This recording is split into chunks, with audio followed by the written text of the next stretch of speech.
Hey everybody, Doug Passon coming to you from Studio 3553. It's the end of the year.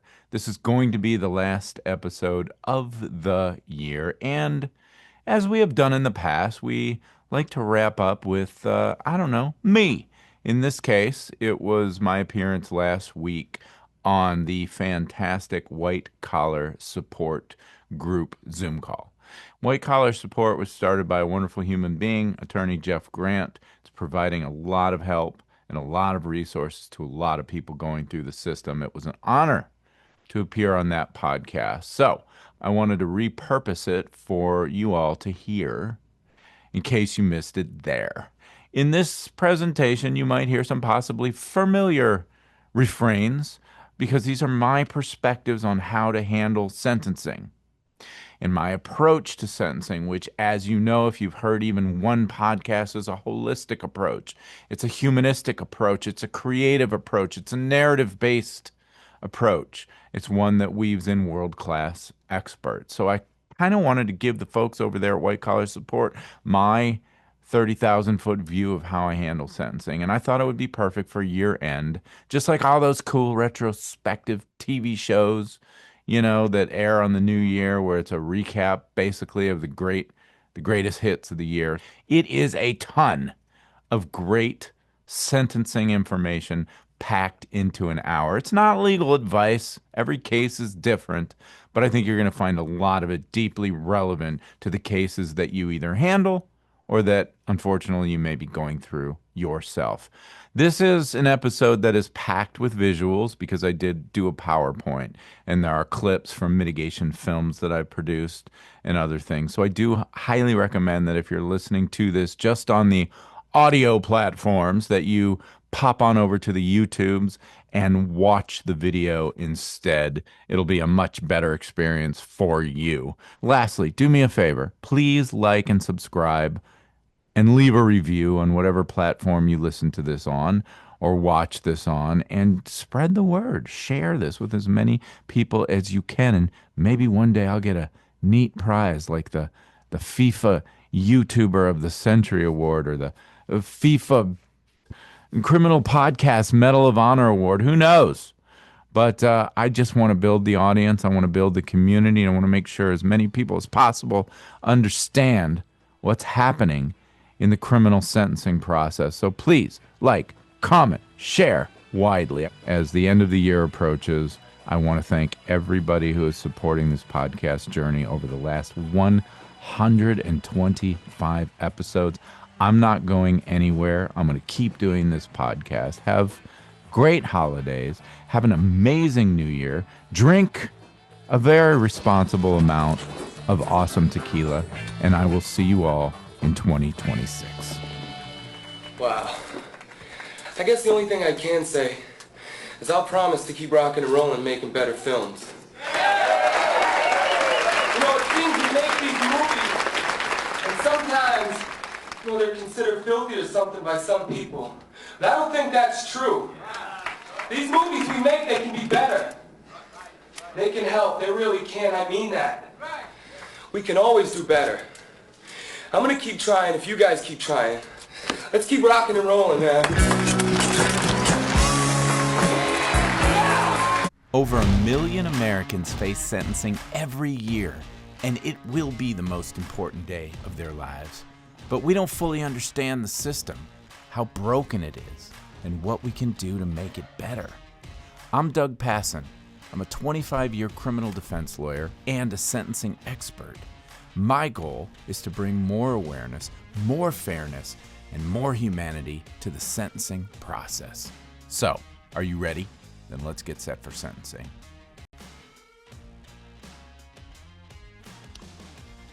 Welcome to our White Collar Support Group's Tuesday night speaker series.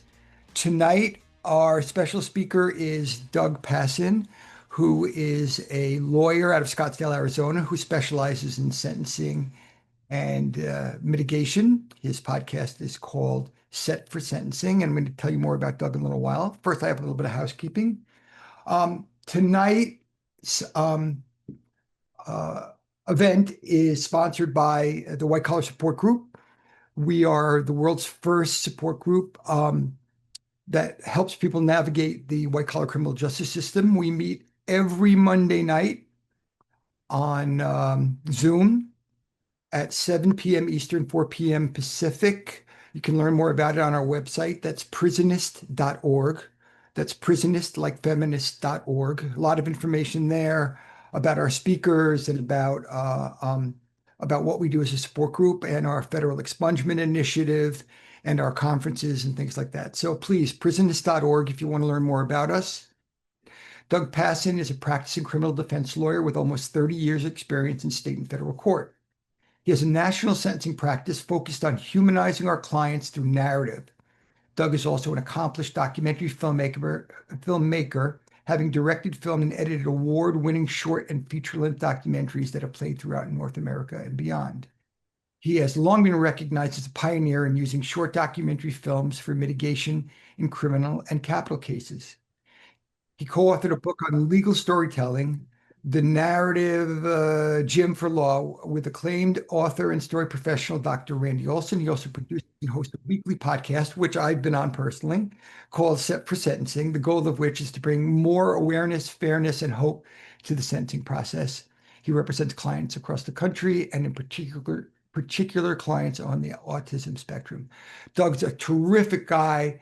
I implore you to listen to his podcast. It's fabulous, and he's a great friend. So, without further ado, Doug Passon. Doug, take it away. Awesome. Thank you for that introduction. And thank you, Jeff, for having me. And thanks to White Collar Support for having me tonight. My plan is to talk for maybe an hour and then leave at least 15 minutes for Q&A. We'll see what happens.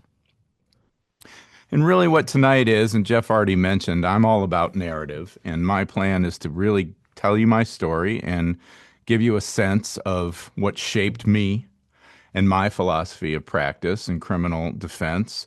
And I'm going to give you really just my big broad strokes about what I think is important when it comes to sentencing. And I know that the bio says that I'm in particular autism cases. That's a bit of a subspecialty, but the truth is I've been doing white collar practice for over 20 years, and I started that at a local firm here in town. So, and a lot of my private clients are indeed white collar when it comes to the sentencing stuff. But we'll talk about that more. But really what I want to talk to you is just the importance of storytelling throughout the case. Because if you've ever gone through the system, or if you're a lawyer, if you've been touched by this system, you know that from the very get-go, someone else has control over your story. And they're trying to paint you as in the worst light possible. And over and over and over again, they get to do it. From the 302s to the charging documents, to the bail memos, to the PSRs, you name it. And the question is, when is it time for us to take back the story, right? Because whatever they're saying has nothing to do with who you are in your heart and in your bones. And we all know that. And so a lawyer's job is to make sure that your story is told as early and as often as possible. So I am going to tell you a little bit of my story before we dig in. Literally, as early as I can remember, I always thought that I would be one of two things: a lawyer or a filmmaker. You know, I've been making movies longer than I've been studying law. I was making dumb movies in high school back before we even had digital filmmaking. I was stringing 2 VCRs together and making horrible films. But for me, the movies were my refuge. And the power of story just shaped my life. And so I always thought maybe that'd be a really fun job to do, to be a filmmaker. But, you know, eventually I had to choose a path. And at the end of college, it was going to be law school or film school. You can guess which one my parents were more supportive of. I don't think they wanted me sleeping on their couch until I was 35.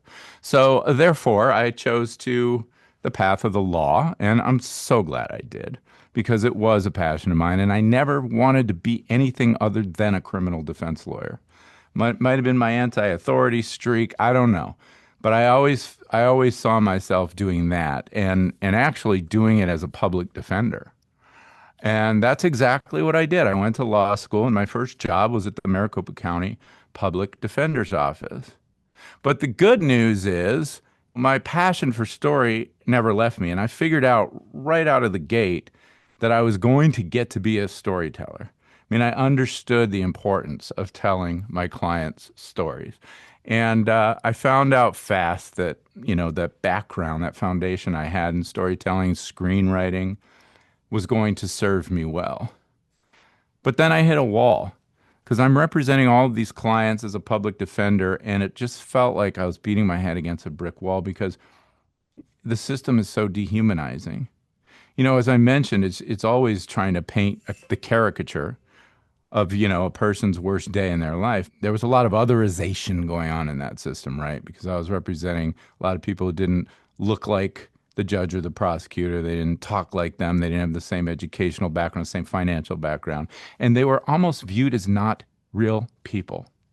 And so I decided I had to up the ante. And what I started to do in 2005 was make these short movies for sentencing. And by this time, I was a federal public defender. And what I realized is, ideally, if we could take the judge or the prosecutor and invite them into our living room or our client's living room and have them spend the day with them and really get to know them, they would see the humanity of the person, right? But that's never going to happen. And I said, well, how about a video that might be the next best thing to take them out of their world and out of their mindset and into the life of my client. So I did my first mitigation video in a federal fraud case in 2005. And, that was an audience of a dozen people, whoever was involved in the case. My mentor here, my boss, thought that was very cool. He sent me to film school, set up a studio in the office, sent me all over the country to train federal defenders in how to do this work. And so it spread. It grew and grew and grew. And then eventually it kind of spread to a lot of people because the press started picking up on what we were doing. And it's not always the best press that we get, but this thing started to gain momentum and attention, and it went from an audience of thousands and then got really crazy when it went to an audience of millions. Yes, that is a picture of The Simpsons. And yes, that is Homer in court watching a sentencing mitigation video. So 2019, I'm watching my favorite show in the world on a Sunday night, and Homer gets arrested.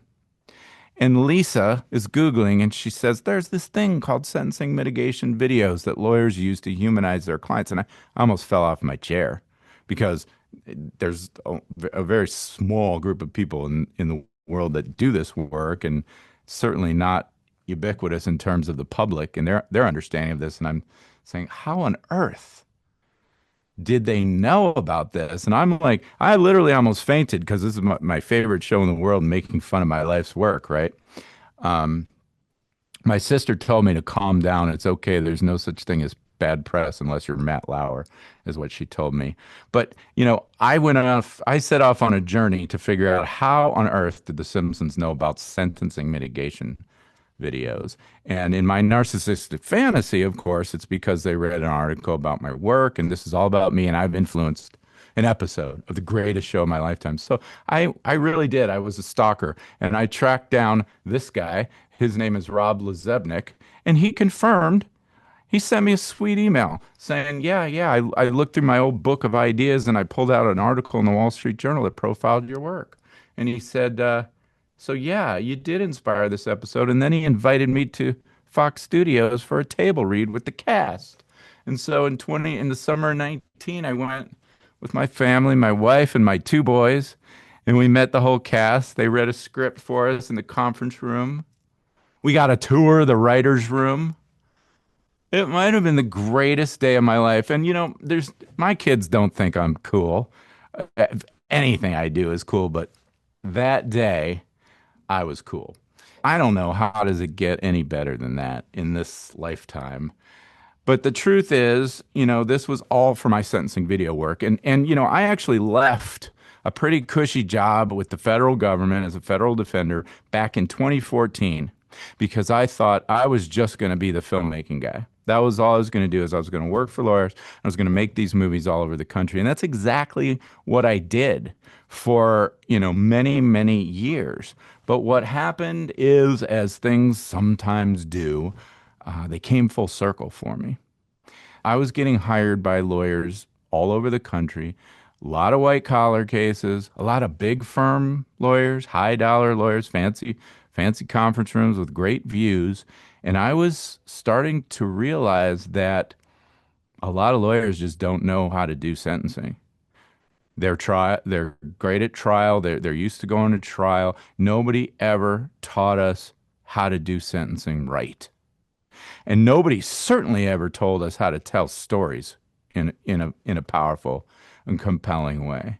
So what I found is that I wasn't just making a video, I was full on consulting in these cases. They'd bring me on and say, I think we want a video in the case, and I'd say, okay, great. Why? What's the story? And they're like, I don't know. I thought maybe you'd tell us that. And they hadn't done any of the hard work to develop the story. So I found myself saying, well, maybe you need a psychological evaluation, or have you considered this expert, and things like that, and really building out the story. So my business grew in that way from consulting. And then it grew kind of in concentric circles because, there were certain situations where the lawyer would be like, well, clearly this is your comfort zone. Why don't you just enter a notice of appearance and do the sentencing? So all of a sudden I found myself back in my lawyer's suit, appearing in court all over the country, mostly federal court. There's one other little niche, which was the autism piece. And this is the only, so I don't do trial work. I'm not a litigator. My main area is sentencing, advocacy. But I started doing videos for the leading autism defense lawyer in the country. His name is Mark Mahoney. And he understood that in an autism case, for reasons, which is a whole other seminar, but that a video was often the most powerful way to tell the truth about a client's deficits, who was supposedly on a high functioning autism spectrum. And so I got very familiar with those cases. And those cases they do come up in the white collar context, but basically I started making videos for that. And because I also have a son who's on the spectrum, you just saw him, one of them, it really became a passion of mine. And so I carved out a very limited niche where the only cases that I'll handle start to finish, including a trial, are those criminal defendants who are on the autism spectrum. So we're not going to talk about autism. We're going to talk about white collar cases. And so now I just want to tell you what my sort of philosophy is. And my hope is that the lawyers amongst us, or the lawyers that we deal with, share this philosophy, but not everyone does. I guess I'm not a traditional lawyer. Most people don't have law offices that look like the one behind me, right? But my approach is story from the very, very start. Like the title of this presentation, narrative is everything. So I'm going to spend some time talking about what I call the 3 R's of mitigation narrative. And you don't have to take notes. That's the good news, because I have materials that I sent Jeff, and one of them is an article that I wrote for NACDL's The Champion called The 3 R's of Sentencing Narrative. So it's all spelled out in much more detail, but I'm going to go through these pretty fast. But what I want to do first is talk about the image that you're seeing. Of course, it's a movie reference because I live and breathe movies, right? But this is from Raiders of the Lost Ark. And what do we see happening here? Everybody's digging for that lost Ark of the Covenant. And this is a very important image to me because, and maybe this goes without saying, but a lawyer must do the hard work of digging for every possible nugget of mitigation. A lawyer must do the hard work of spending time with a client and learning their story, learning who they are as a human being, learning what makes them tick. And we're not always that good at that because we're not taught that way in law school. We're taught to, let's get to the facts. Let's review these reports. Let's see if this element is met or if we can chip away at the legal aspects of the case in this way or that way. And all that has its place, but it's only one part of what we must do as defense counsel. And part of that process of sort of peeling back the layers and learning who your client is in their bones is just building the bonds of trust, spending time. If they're in custody, it's a lot of visits. If they're out of custody, it's a lot of office visits or lunches or phone calls. It's keeping them abreast of all the aspects of their case. It's being a good communicator. And that's hard for us because we're busy and we're not really focused on the human side of this all the time. The other thing that I want to stress today is that this process of digging and developing mitigation must start at the very beginning of the case. And you might ask, why would we need to do that? I'm not guilty, or, we might be acquitted at trial. Sure, great. But let's be realistic. I'm not being defeatist. I'm being a realist. If you look at the odds after you're charged with a crime, especially a white collar crime, the odds are not in your favor. I'm sad to say, and you probably know that. Most cases, something like 95%, are going to resolve by a plea agreement. I don't use the word plea bargain, by the way, because I don't often find them to be much of a bargain. But they can be if you work hard enough and you do some of this humanistic work along with the rest of it. But the point is, if you look at the odds, so 95% plead, something like that, and then the rest who go to trial, even if you have a 50-50 chance, you're still talking about a 97-98% chance that you are going to be convicted and you are going to be in front of a judge for sentencing at some point in the future. And I'll tell you the thing that drives me crazy is when I get a call from a lawyer saying, hey, we heard great things about you. We really need your help. The client just pled guilty and sentencing's in 30 days. Drives me crazy. Because this case has been going on for a year or 2 years, and they wasted all of that time not doing this work. And so everybody's scrambling to try to tell a whole story of a life in a month or 2 months, right? It's not the way it should work. And I want to stress something else before we get into these 3 R's. There are at least 2 sentencings that occur in every single case.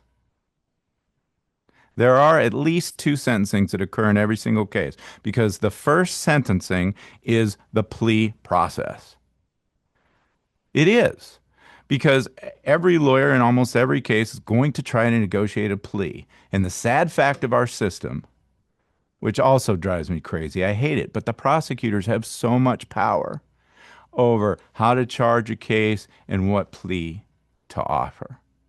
And they are really the first true decision makers. And so why on earth wouldn't you start early with a mitigation package and presentation that you can give to a prosecutor as a comprehensive plea package?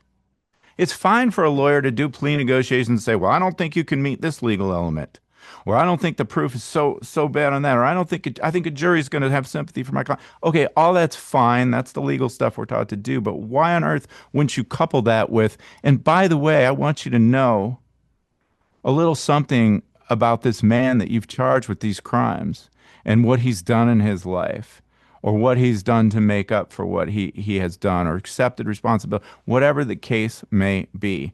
Because prosecutors, most of them, they're people too. And the goal is empathy. It's not sympathy, it's empathy. I want to be able to see myself in the other. And the more you can present to a prosecutor, the more chance you have of getting a better plea. And then you have your sentencing, your real sentencing, and all that stuff. You've got a great head start to develop it and present it to the judge. And then heaven forbid things don't go your way and you have to do something post-conviction relief down the road. All of that stuff is still relevant. It's relevant in federal compassionate release. It's relevant to a pardon petition. It matters. Your story matters. So before I go to one last note, here's a little tool that I am very fond of it's not a be all end all. It's just to get me started when I start working on a case. And I don't know if you know about this. It's called defensemap.com. And it was created by a lawyer in Indiana, Charlie Asher, and it's free and it's confidential. and you can log on, and it's a very comprehensive mitigation questionnaire where you spend hours filling this out in the privacy of your own, home, where no, and where you can be honest and open. And then it runs a whole report with all the information. And it gives it to the lawyer, and it gives them some ideas about investigative paths, or maybe you need this kind of evaluation, or maybe there's these adverse childhood experiences, whatever it is. And it's a nice way to get started. Again, not a be all end all, but the price is right, and it's a very good tool. So now let's talk about the 3 R's. Again, you have an article in the Champion, but I want to say that this has been my approach to basically sentencing storytelling for several years. And I submit that we can fit every single sentencing story ever told into one of three categories that I call the 3 R's. And I won't keep you in suspense. They are the revelation stories, the relativity stories, and the redemption stories. And I'll tell you what they are in a second, but here's what you need to know. Every single case ever in the history of the universe is going to have at least one of these R's, one of these narrative threads. And a lot of cases you can have two, and some will have all three. And there are ways that these interact and overlap and bolster one another. So if you or your lawyer or somebody doesn't see one of these R's, they haven't done enough digging. It's time to just keep working, because I guarantee you they are there. And what are they?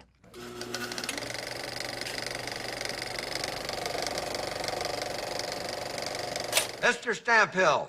By the way, you guys can hear the sound, right? Okay, good. All right. Are you prepared to make your opening statement at this time? Your Honor, ladies and gentlemen of the jury, when I was a kid, my heroes weren't Babe Ruth or Lou Gehrig. They were Clarence Darrow, Emile Zola. In other words, I have waited for this moment all of my life. Stand like I am right now in front of a jury of 12 good people, plead the case of an innocent man who's been unjustly accused. The only problem is he did it. I know it. Prosecutor Mr. McNeil knows it. Henry Young doesn't know it exactly because he can't remember it, but he won't deny that he did it. All those witnesses the prosecutor is going to bring forth will tell you so. Henry Young killed Rufus McCain. So I don't know if you saw that movie. It's such a great movie, Murder in the First. And this is a quintessential problem that we have, especially after we pled guilty. There's no question that we did it, right? And so revelation stories can be our best friend in the mitigation process. What are they? They are stories that reveal a deeper, often hidden truth of a client's life that helps the decision makers better understand and better contextualize the choices that a client has made. Right? In Murder in the First, yeah, he killed this guy in Alcatraz in front of the whole mess hall. But he told the story of why and how that happened, right? And so, some lawyers are a little skittish about this. I actually had a really big, powerful lawyer in New York tell me at one time, when I was telling him what the story needed to be and why this client did it. He looked at me with this Johnny Cochran-esque phrase and said, "Son," I love it when lawyers call me son. He goes, "If I'm talking about the crime, I'm losing every time." And his philosophy was, don't touch the crime, don't talk about the crime other than to say sorry, right? Because anything you do beyond acceptance of responsibility could be viewed as not accepting responsibility or making excuses. And I want to be very clear, revelation stories are not excuses. So one, I'm always leading with, yes, I did it. Yes, I accept full responsibility. Yes, I'm guilty. And yes, I am so deeply sorry. And as a lawyer, judge, I think it's very helpful for you to hear the full story of how this person got to this moment in time in their life. It's an explanation that I think will give you a different perspective on this case than the one the government's trying to give you. And these handled right, these stories are absolutely necessary and absolutely important. I'm going to jump right to the next one.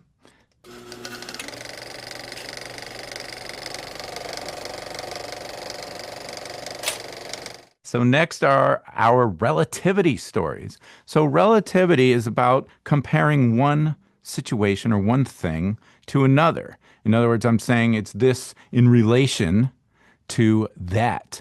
So relativity stories are essentially like, the relative weighing of maybe the defendant's or client's acts or, their relative culpability compared to other people in a case or, what the impact of their punishment will be compared to someone else.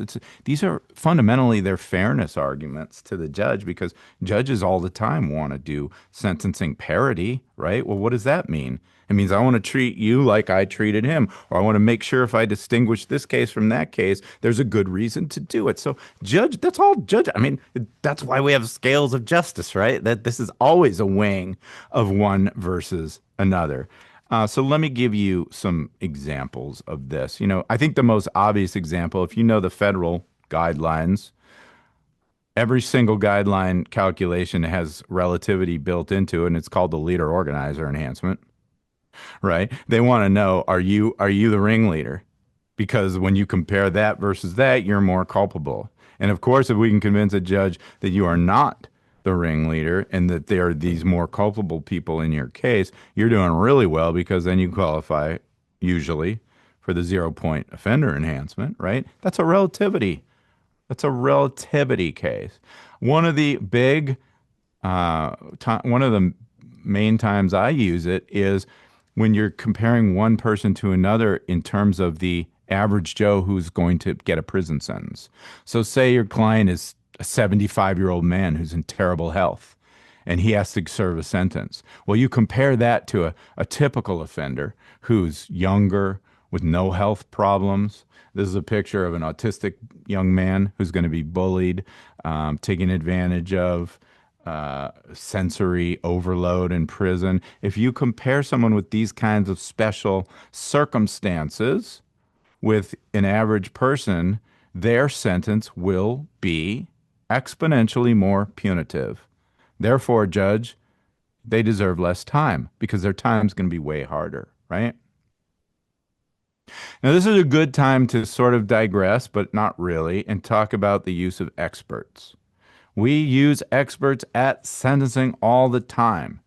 And here's one of my favorite experts, who is Maureen Baird, a prison consultant. And here's a quick clip of her talking about a relativity story about a man with autism who's going to be headed to prison. There are predators that watch for guys like to come in so that they can take advantage. And I don't mean always take advantage in a sexual way. However, that is definitely a risk. And I have other clients that I've worked with like who have been sexually abused inside a prison. Someone like and the like flapping of the hands, or he laughs at an inappropriate time, could be really dangerous for him. If he's swinging his arms and hit somebody unintentionally, the person is going to react. And that's something I've watched him do since we were little, just kind of like have to stammer, swing his arms or clap his hands against. And even I was like, can you be quiet? Can you leave me alone? An officer sees or doing some type of motion that the officer feels is inappropriate, or says something or is making a noise, tells to stop. Maybe he's not going to be able to stop. And that's going to be a problem. That's going to be taken as a defiance. I'm not saying these prison guards are mean, but I'm just saying in general, nobody's going to understand the kid that he is. They don't know anything about autism unless they have a family member. I didn't know anything about autism when I worked for the Bureau of Prisons. We never received training on autism spectrum disorders. So while we're on the topic of prison experts, I do want to say a word about that. I know they're very popular these days. It's a whole cottage industry popping up. And I want you to be very circumspect when you choose an expert like this. There's really two kinds of prison consultants. The first kind is the kind that are that hold themselves out as experts by virtue of the fact that they've done time. And the second kind are the ones that hold themselves out as experts by virtue of the fact that they've run the prison, that they've worked, their entire career inside the prison system. Now, both of those categories of consultants have their place.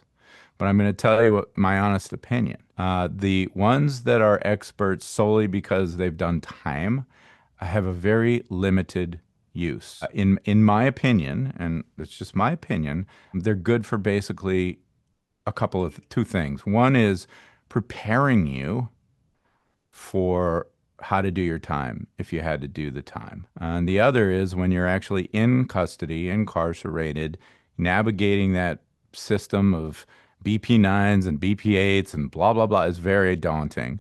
And they can be very good at giving you advice on how to advocate for yourself when you're in custody. Because, like I said, it's very complicated and daunting, and they make it that way purposefully, right? So other than that, I'm concerned that, some of these folks veer very far out of that lane into the lane of what your lawyer is supposed to be doing. And I understand a lot of times clients go to these people because they don't think their lawyer is doing what they're supposed to be doing. They're looking for answers and they're looking for help in other places. And I'm worried that that some of those folks are waiting for those people to charge them fees like lawyers and then give them legal advice. And if the lawyer is not leading and they're letting a client do that, well, that's on them. One of the prison consultants I use who is in that category, I think, a very good, credible, knowledgeable guy, Walt Pavlo, writes for Forbes magazine on all the BOP issues, has been doing this for a long time. He said it best. He said, if you had cancer, you would want someone to be able to walk you through what that experience is going to be like and help you prepare for it. But you wouldn't want them operating on you. And that resonates with me. The other thing is, so Maureen, who you saw, is got a resume as long as my leg. She's worked her whole career. She's been the warden at several BOP facilities. She's well respected and well known in federal court all across the country. She can do a sworn affidavit or declaration. She can testify in court. These are things that other class of consultants really can't do.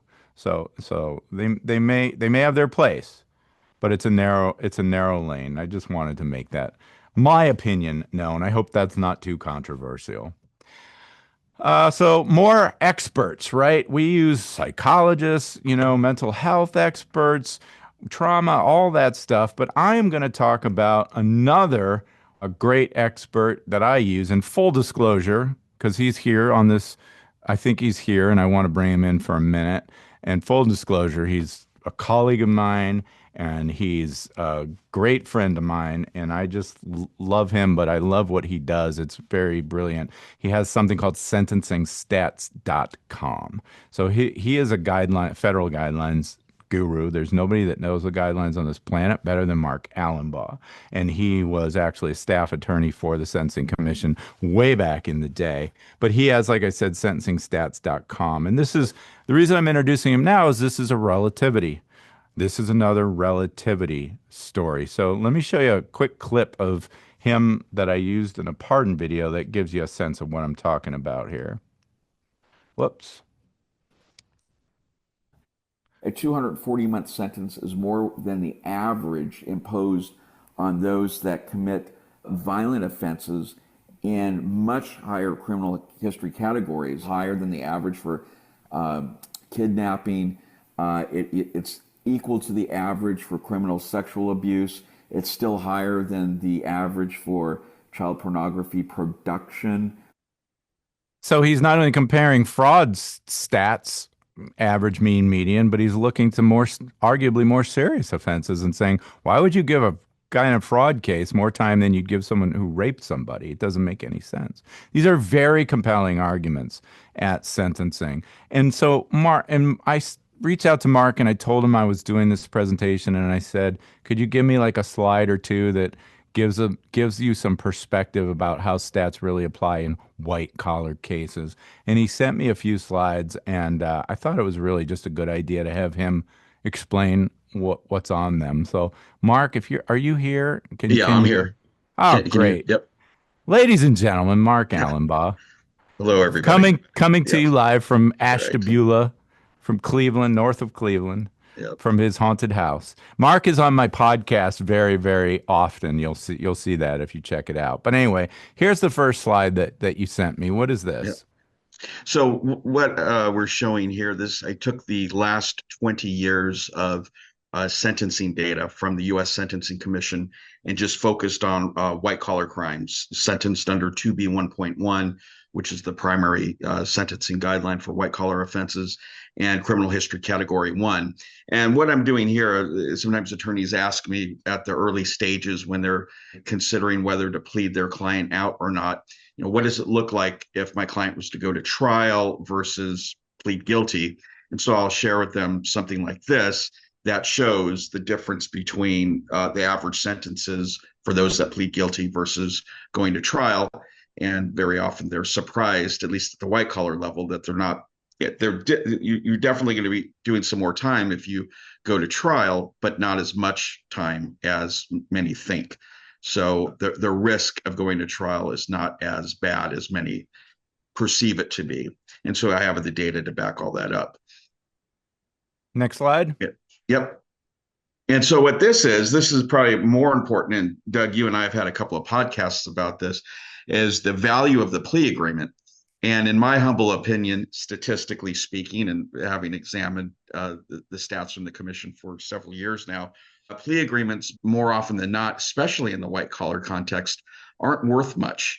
To borrow a phrase that you like to use, the juice isn't worth the squeeze, so to speak. And what this shows here, that blue line, is the average sentence by offense level for those that plead guilty pursuant to an agreement, versus the red line shows the same individuals that plead guilty straight up. They're pleading guilty but without an agreement. And I'm comparing those by offense level. And you can see all the way up, starting at 13, which is in zone D, all the way up to 35. I don't go past 35 because there's not that much data. There's not sufficient data to make meaningful comparisons beyond that. But for the bulk of cases there from 13 through 35, if you're landing somewhere in there, you might want to consider just pleading your client straight up. The only time that I usually see statistically where it really makes a difference taking an agreement over pleading straight up is if someone's looking at a 1028A or an aggravated identity theft charge. Getting that out by way of a plea agreement can be quite helpful, but that's not the case in the vast majority of white collar cases. Yeah, and what's not reflected here is all the things you give up when you do a written plea versus pleading straight up. Right. So if you look at these numbers, and they're not very different at all, but most jurisdictions are saying, oh, and by the way, you can't appeal anything. You have very limited rights to appeal ineffective assistance or prosecutorial misconduct, but there's a lot of issues you're litigating in a federal sentencing that you might want to have a chance to appeal if you can. But, right. You don't get to do that in a plea agreement most of the time unless you can somehow negotiate it. So, anywho, all right, what's next? And then what this shows is the difference between pleas and trials. I'm comparing the rate of downward variances. So there tends to be a thought out there that if I'm going to go to trial, I'm not only am I going to get a higher sentence, but the likelihood of a variance decreases as well. And that's actually not true. As a matter of fact, for those that end up with offense levels above offense level 26, which is where you're getting up and around like the $3.5 million loss range, those individuals tend to receive variances at a higher rate than those that plead guilty pursuant to an agreement. Okay. So this could be very helpful in deciding whether to go to trial. In that last slide here, this shows the degree. Basically, once a judge decides to vary below the guideline range, how far below that range is he or she going on average? And what this compares here is the trial, which is the orange dotted line, to the pleas, which is the solid blue line. You can see they're pretty much the same. So the point simply is that whether you go to trial or plead guilty, the likelihood of you receiving a downward variance is about the same, and it actually is slightly higher for those that go to trial when you're talking about high loss cases. And then once you do get a variance, how far below the guidelines are you going to go? Well, judges tend to, if they're going to vary downward, they're going to vary downward about the same degree, whether you go to trial or plead guilty. Thank So the you. upshot of these Yeah. four, just the upshot basically is going to trial isn't as bad as most people think it is, and pleading open isn't as bad as many people think it is. Thanks, Mark. And by the way, you're slacking because I expected one more slide on life Oh, life expectancy, expectancy. Yes, which yes. is another statistical analysis that Mark, tell us about life expectancy, what you do there. So back in 2013, a criminologist out at the University of Syracuse did a study on inmates, on the impact of long-term incarceration on life expectancy. And what she found, and this was a peer-reviewed published study, was that on average, inmates can expect to lose 2 years of life expectancy for every year of incarceration. And that can be very significant, especially if you're talking about a client that's over 40 years of age. Even somebody looking at only 10 years of incarceration when they're about 40, that actually could result in a de facto life sentence for them. And most attorneys, and certainly most judges, don't realize that, because when they think you're 40 and you're only going to be in for 10 years, you still have a lot of life left in you. But the problem is, what's not taken into account in general life expectancy studies is the adverse impact of incarceration, long-term incarceration, on an individual's health, both physically and mentally. Great. Thank you, Mark. And so the first thing we did with Mark was part of a video, a mitigation film.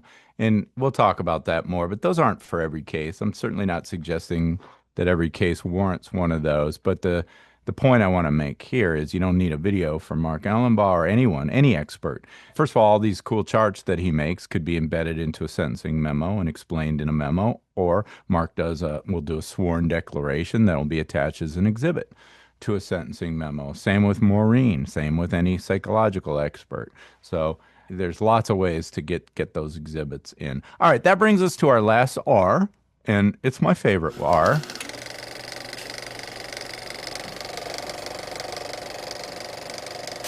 These are our redemption stories. These are stories that either have a happy ending or at least a hope for a happy ending. And they're the stories that really focus on the redeeming qualities of our clients. And the beauty of this is that these stories can exist in the form of past redemption stories, present redemption stories, and future redemption stories. So what's a past? What is a past redemption story? This is premised on a fundamental principle that I shamelessly stole from one of my heroes. Well, really two of my heroes, Sister Helen Prejean and a gentleman named Brian Stevenson. Brian Stevenson is famous for saying that we are all more than the worst thing that we have ever done. And again, that's the government's job, to just define you by your worst moment in life. Our job is to say that moment does not define my client. And in order to do that, we have to look at all of the things that they did when no one was keeping score.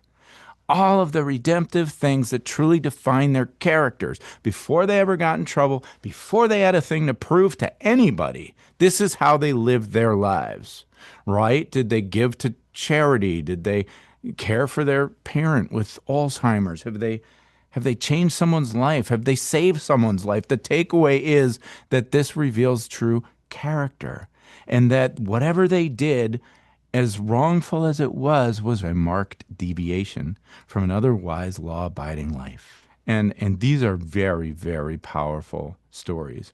And I'll tell you what, these are the most common stories that we tell after somebody has gone to trial and lost. Because after you've gone to trial and lost, it's really hard for you to come in and do mea culpa and I'm so sorry what I did and I'm guilty because you probably get an appeal pending and it's complicated, right? And so what we want to do is just focus on the human side of it. And the story behind the story is, especially if it was a close call or weak evidence at trial, that I don't know who that person is that you heard for about a month in court, but that doesn't match up to who this person has been for the rest of their entire life. And creating that sort of disconnect is fundamental in achieving a good result after a trial. So let's talk about present redemption stories. What are they?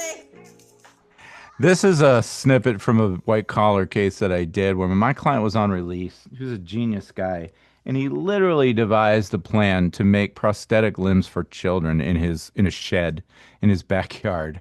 He was literally a rocket scientist who lost his job in a Bitcoin scheme, and he found out that these prosthetics were way too costly for kids because insurance wouldn't cover it, and they couldn't afford them, and plus they'd grow out of them. Just like how many times you have to buy your kid a new pair of shoes.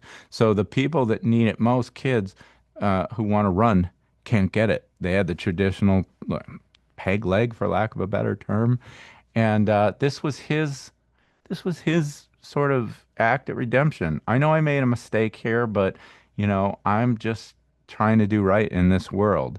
And so this was something that he did while he was awaiting sentencing.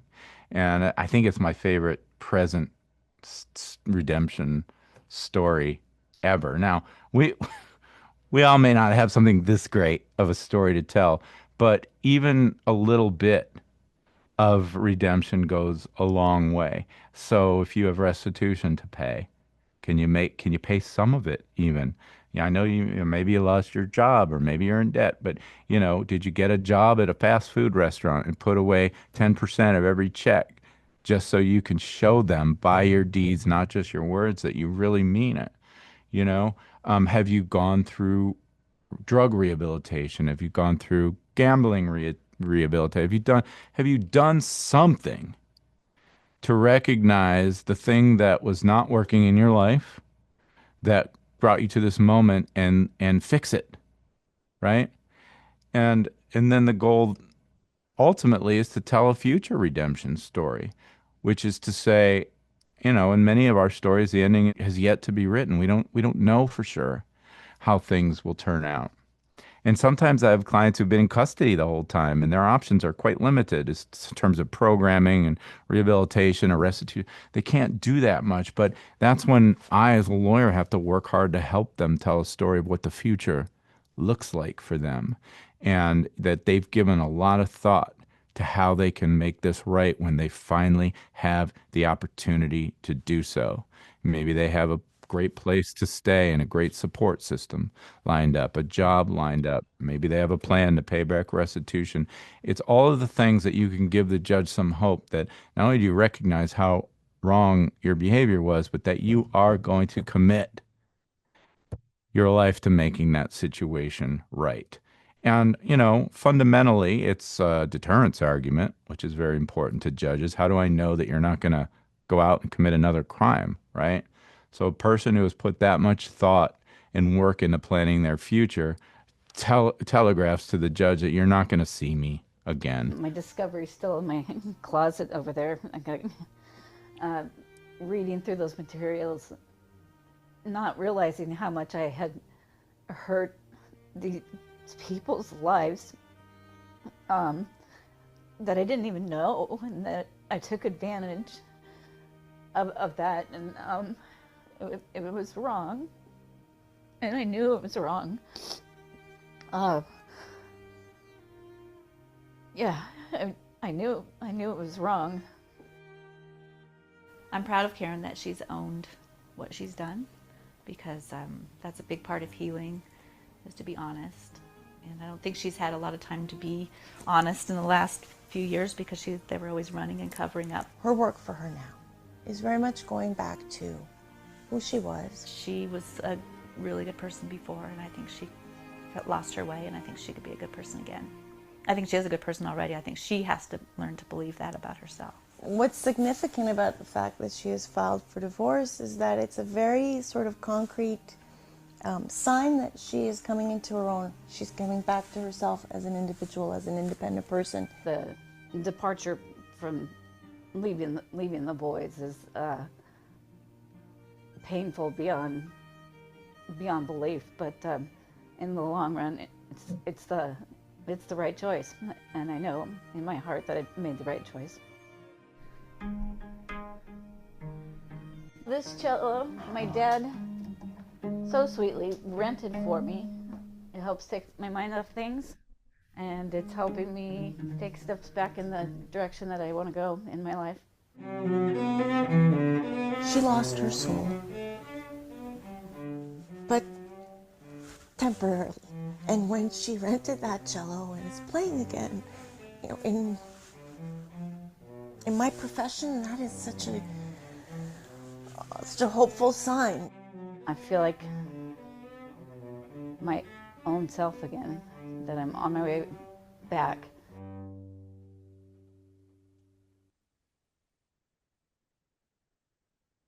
We don't always do the sweeping soundtracks in a movie, but music was so organic to this story that I could get away with it. But this, I'll just give you a little bit of background on what you're seeing there. This is a federal fraud case. And this client has never been in trouble before a day in her life. She was just a loving, caring individual, super close to her family. And she was a concert level cellist. And she, master's level, she played for a prestigious symphony. She taught kids music during the day.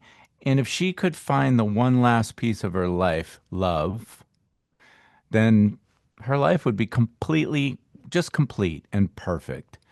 And she met a guy, but this guy was the worst of the worst. He was a con man. He was emotionally abusive. He had these two kids from another marriage, and he basically trapped her. He took her, she came from a very well-to-do family. He bled her trust dry. He bilked her parents out of a lot of money. And when the money was dry, set up a bank fraud scheme, a mortgage fraud scheme, and put her in the front and center. She was the face of this fraud. And she knew what she was doing the whole way through. But this was, a domestic abuse situation. And of course, one of the things the government was saying was, well, she didn't leave. She could have left. That's not how domestic abuse works, right? But, she was really drawn to these two boys. They became like her own kids, and she felt the need to protect them. And when you abuse someone, you want to exert total control of them, and you want to strip them of their identity. So he forced her to quit teaching the kids at school. He forced her to quit the symphony, and he sold her cello. This graduation gift her parents gave him, it was like a $32,000 instrument. He sold that cello for pennies on the dollar in a pawn shop in San Diego. And so, this is very much a future redemption story. There's present redemption because she's fully owning what she did. But, by getting divorced, by separating from the kids, by starting to play her cello again, we just knew that everything was going to be okay. The judge, a federal judge who saw this, she cried during the sentencing, during this video. I'm doing well when I can make a judge cry. I really like to make prosecutors cry, but not for that reason. And she gave her a substantially mitigated sentence, like a year and a day. The other guy got 4 or 5 years for his role in the fraud. And the lawyer that was there saw her in a sentencing seminar, and she specifically spoke of this video and how it influenced her decision in the case. So it's just a great example of a future redemption story. All right, so I'm almost done, and I'm definitely done with the 3 R's.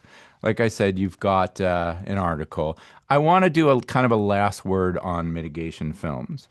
You've seen clips all through, so now you have a sense of the look and feel of these. But I will reiterate, these are not for every case.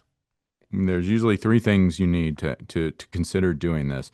You need a very powerful story, and you need people to tell it. I call them compelling characters. Who's going to go on camera and really tell that story? And you need what I call emotionally evocative images. Movies I mean, I'm making a movie here. Movies are fundamentally stories told with pictures. The narration is the baseline, but the more images you can put over it to bring the story to life, the better off you are doing.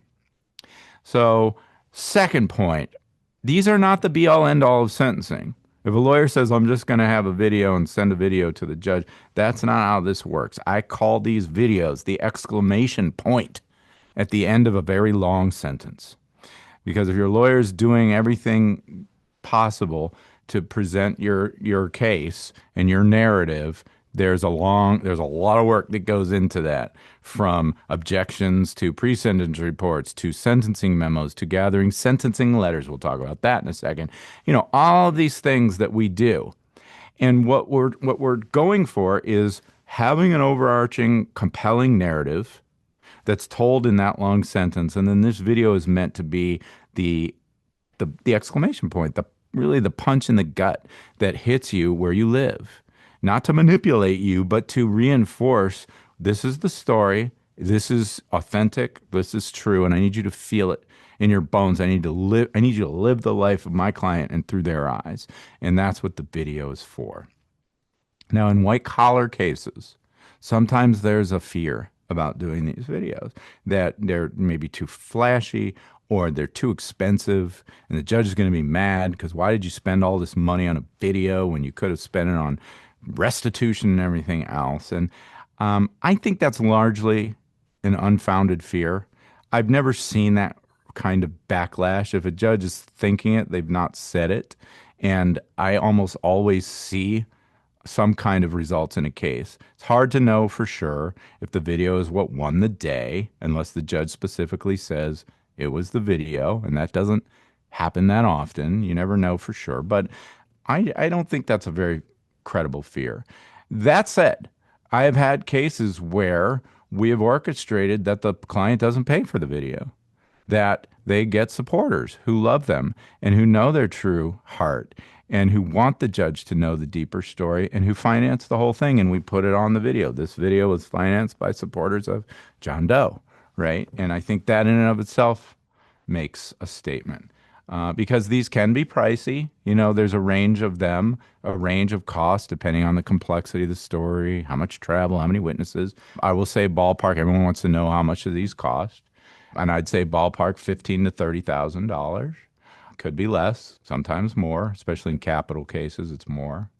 But in the right kind of a case, done right, they're very powerful. And the last point is on that. You don't have to hire me to do this video, but don't hire somebody who doesn't have significant legal experience. Because like those prison consultants, there's a cottage industry of starving documentary filmmakers who are very good at their craft, but they don't know what they don't know about the way the legal process works. And so they don't know how to work on a case with a team. They don't know the potential pitfalls when they're making these videos. I've seen raw footage where the filmmaker's saying, hey, could you say that again, but this time maybe show some more emotion, or, could you say this instead of that? Heaven forbid anybody ever gets our raw footage and that comes out. It's going to blow you right out the water. And someone who knows the process would never do something like that. And so it doesn't have to be a lawyer. I may be the only lawyer. I don't know if there's another lawyer who does this. So it doesn't have to be a lawyer, but there are investigators, there are mitigation specialists. They understand both sides of the coin. So that's my word of caution there. All right, I'm almost done. I want to talk about sentencing letters real quick. Everybody does them, and they do have their place. What I need to tell you is it's quality, not quantity. If you submit 200 sentencing letters to the judge, it's not ideal, unless they're the 200 greatest sentencing letters in the history of the universe. In my district, in District of Arizona, there's a local rule. Do you know how many sentencing letters we're allowed to submit in federal court in the District of Arizona? 10. 10 letters. What does that tell you what judges think about these letters? If you've seen one, you've seen them all. 10's good. Now, what do I do if I have more than 10? I might summarize them in my sentencing memo saying, I received 100 letters. I've submitted 10 to you, submitted the rest to the government, but uniformly they describe my client as blah, blah, blah, blah, blah, blah, blah. But that's a good practice even in jurisdictions where there's not a limitation, because judges are people too, and they have stacks of papers on their desks. It's one of the reasons I love the video, because you can say in a 5, 10 minute video what a lawyer needs 30 pages of a sentencing memo to say. But you've got to be a little conservative when it comes to that. And a lot of lawyers don't, for some reason, understand that they need to give a lot of input and guidance to people who are writing letters. So in your materials, I put a sample of what I would send to a client for them to help start preparing for their own sentencing and writing their own letter, and then another sheet that we can give to anybody that we think might be writing a letter in the case, to give very detailed guidelines. I'm not spoon feeding them. I'm not telling them what to say. I'm telling them some things they shouldn't say, like the system sucks and this is unjust and everything else. But I'm giving them everything they need to know about, the general substance, when I need it, where to send it, and everything else. And it kind of blows my mind that lawyers don't do more of that. But again, you have samples in your materials. And then I think the last thing I want to talk about is allocution. You have to have your client ready to speak to the judge. Maybe it's in a video, maybe it's in a letter. I think that it really does help to have them stand in front of a judge in court and look her in the eye and speak their truth in a very, very meaningful and powerful way. And so consider doing that. And if you've written a letter or you've done a video, that's cool. Save something new for sentencing and speak to that judge. But you got to put some time and effort and really give it some thought, give it some You need to attention. be there at 10:25 a.m. Okay. So work on it, make it count. And if you're a lawyer, you really got to give your client, a lot of guidance and help and spend a lot of time with it. And you may not be able to allocute because you went to trial, like I said. There's only so much you can say, but there are opportunities to do it even then. And just remember again that your words are very important, but they're not as important as your deeds. A judge has heard over and over and over, "I'm very, very sorry." And that only takes you so far. And what they really want to know is what are you going to do about it? Or what have you done about it? Right? They want to make sure that you understand the severity of your actions, that you've taken steps to make it right, and that you're not going to do it again. And that is mostly of all. No, that's all I have. So so Jeff mentioned, I appreciate the plug for the podcast. It's about 125 episodes. And again, Jeff Grant is a star of a recent episode. It was a great episode, but it really covers every facet of all these things we're talking about. And you can find it on the website or setforsentencing.com or Google it. It's on YouTube. It's on all the platforms. The QR code is my mailing list. So when I put out a new podcast, I send out a quick email letting you know what the substance of it is. If I put out a new article or publish a new book, I let people know. So if you want to sign up for that mailing list, you can bust out your phone and point it at the QR code and sign up. I would love that. And I almost finished on time. I'm 4 minutes behind, but we still have at least 10 minutes for Q&A. And Mark is still here too. So if anybody has questions for Mark Allenbaugh on stats or guidelines issues, I'm sure he'd be more than happy to answer them. And I do want to say thank you again, Jeff, for having me. Doug, thank you. That was an incredible presentation. Thank you. If you could take it off of share, that would be great. So Yep. we can get everybody on there. Thank you so much. You're welcome. Doug did send me the packet of his materials, and I will send it out within a day or two with a follow-up email that everybody who's registered for this event will get. So my question first, Doug, is that we get into trouble and we're referred to a lawyer, and probably what we want mostly is for the pain to go away and to go away quickly, and we're willing to pay a lot of money for that to happen. But what you've talked about here is really about how to make business decisions about our lives and about our cases when we're in trauma states, and how the budget gets set, and how much should be allocated to a lawyer, how much should be allocated to mitigation specialists, how much should be allocated to doctors. I mean, there's all kinds of different facets, Right. but that information may not be there at the very beginning when we're asked to sign the dotted line and hire that lawyer. So, what's your advice to everyone here as to how to advocate for themselves? Well, I think that starts when you're picking a lawyer, and this is a really kind of tragic situation. A lot of times I come into a case and it's very clear that the client, it has buyer's remorse about the lawyer. And sometimes they're coming to me because they don't think the lawyer's considering this whole half of the case.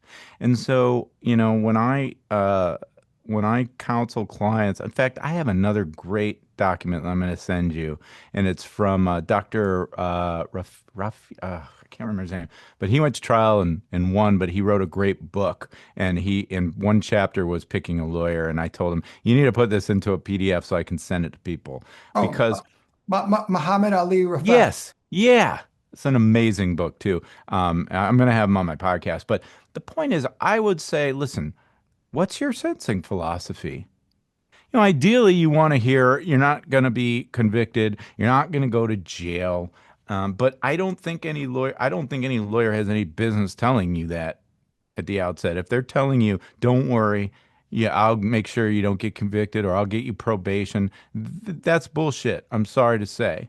No lawyer can guarantee that. And so understanding that there's such a high likelihood that you're going to end up with a consequence, you need to know, what is your strategy? Not just what is your strategy for defending my case and the charges, but what is your strategy for sentencing? And if they say, well, we'll cross that bridge after the plea, we'll figure it out later, that's your first red flag. Ideally, you have a lawyer who says, listen, you need to allocate a significant amount of resources to prepare for that simultaneously and give a heads up. I want to know what is your strategy? Tell me about some novel, creative sentencing arguments you've made. Tell me about any experts that you've ever deployed or employed for sentencing. Tell me about your best sentencing result. These are questions, and clients are afraid to ask them because lawyers can be intimidating and, shut up, I'm the expert. Just trust me, I know best. They don't want to hear from clients. Another red flag.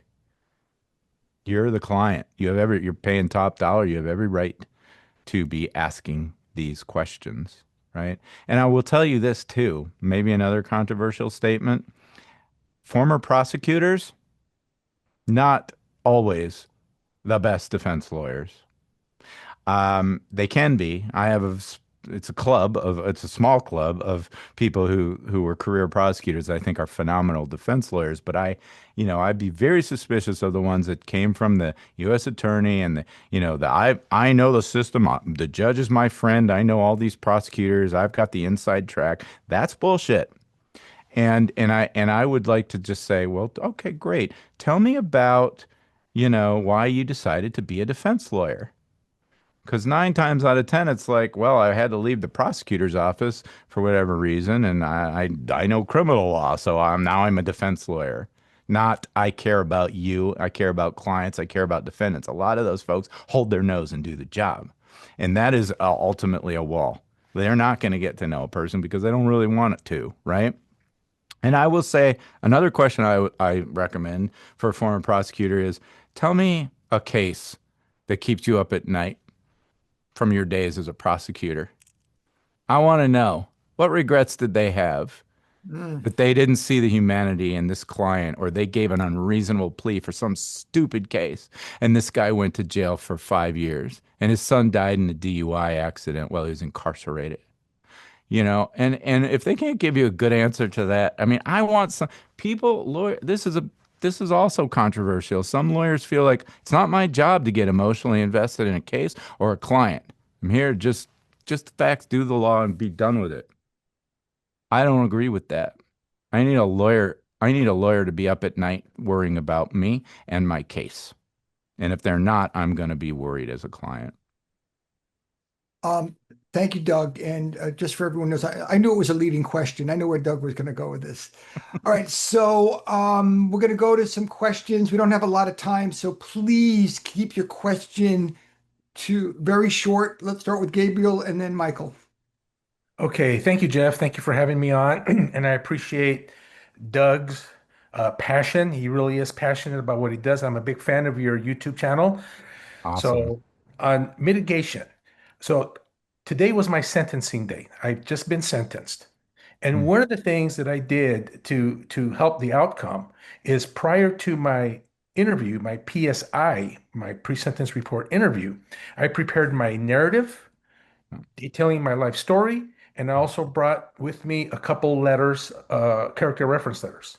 Yes. And that seemed to work because the PSR had sections copy and pasted from my narrative and excerpts from my character reference letters. So I just wanted to share that and wanted to ask you, is that something that a strategy that you agree with? 100%. And that's why we get in early because that's really hard to get. When's the interview happen? 2 weeks after you plead, 3 weeks after you plead? So, yes, it's absolutely essential. You tell your story at every opportunity you get, and the probation officer can be your ally when they see you as a human being. Thank you, Gabe. Next is Thank you. Michael. Just really briefly, Doug. I appreciate the information you gave. The information you gave out in this hour and some changes more than I got from my attorney in the 8 months that I dealt with him. Oh, wow. I'm sorry. Yeah, it was not your fault. I mean, it is what it is. I just look at, and he's actually a prosecutor now, so it's weird. He went from defense attorney to prosecutor. So a lot of the things that you were talking just rang a lot of bells. And I'm not going to ask you how many attorneys have the mindset that you have, but would you say that there are fewer attorneys who think like you than opposite you? Because I had my experience would be you're a rarity when it comes to attorneys. I would like to think there are a lot of us. They are out there, but they are hard to find. And that's why vetting an attorney is so important. And here's one easy rule. If they're on the back of a bus, a billboard, or a bus bench, run the other direction. That's the first start, right? But you can ask the right questions and get a sense of who they are in their heart before you hire them. And I know everyone's traumatized at that moment, and it's hard to gather your thoughts and do that, but it's so important. So I'm glad I'm going to get to share the article with you. Thank you, Michael. We're going to go one last question. Val put in the chat, what's your opinion of public defenders? Well, my opinion of public defenders is the same as my opinion of lawyers in general. There are good ones and there are bad ones. So I'm a public defender in my heart. I mean, I spent 4 years as a county PD and 12 years as a federal public defender, and I do think the quality. Well, first of all, their experience is far greater than a normal lawyer. I got the best training I could ever imagine at the Maricopa County Public Defenders, and I had so much courtroom experience and so much trial experience, and I got to cut my teeth in preliminary hearings and do cross-examination for a year before I ever made it. So and they sent me all over for training. It was a great budget, and so I feel like I'm a much better lawyer for the fact that I started as a public defender. And as far as the federal defenders go, people think, people go to the public defenders because they can't do anything else. Well, a lot of those guys were clerks for federal judges. They work for white shoe firms. They went to Ivy League schools. Like they are the cream of the crop. And in the state, they're overrun with too many cases and too few resources. But the feds, the caseloads are a little lower, the resources are a little higher, and I do think the quality of representation is a little bit better, maybe more than a little bit better in the federal system. But there are some bad ones, but they're bad ones all over. Doug, thank you so much for an incredible evening. This is certainly one Thank of you. my favorite ever. I just again, Wow. All right. again, to reach Doug Passon, they would reach you at. My email is doug@dougpassonlaw.com. And my website is dougpassonlaw.com or setforsentencing.com. But I'm kind of all over. Just Google me. Well, thank you, Doug. Again, White Collar Support Group, you can reach us at prisonist.org. That's prisonist like feminist.org. We meet every Monday night. I hope you will reach out to us if you or a family member, a loved one, or a colleague or a client have a white collar justice issue. We would love to be able to help you out and to refer you to resources like Doug Passon. So thank you, everyone. Have a wonderful evening. Bless you, and look for this on YouTube and on our website. Thanks again, Jeff. Take care, everybody. That's it for today, but before we go, I just wanted to take a moment and say thank you to you, the listener, for spending time with us today getting set for sentencing. Whether you're a lawyer, someone who could use the help, or maybe you're just a true crime buff who loves the inside scoop on how this whole thing works. If you're interested in knowing more about what I do, mitigation videos, case consults, live teaching, on-demand educational content, books, articles, all of it, please visit www.dougpassonlaw.com. I'm Doug Passon. Until next time, hang in there. Wait a minute, that's a stupid way to sign off on a podcast about sentencing. Hang in there. What's the matter with you, man? I guess they call that gallows humor. Sorry. All right. Well, I will see you next time on Set for Sentencing. Bye-bye.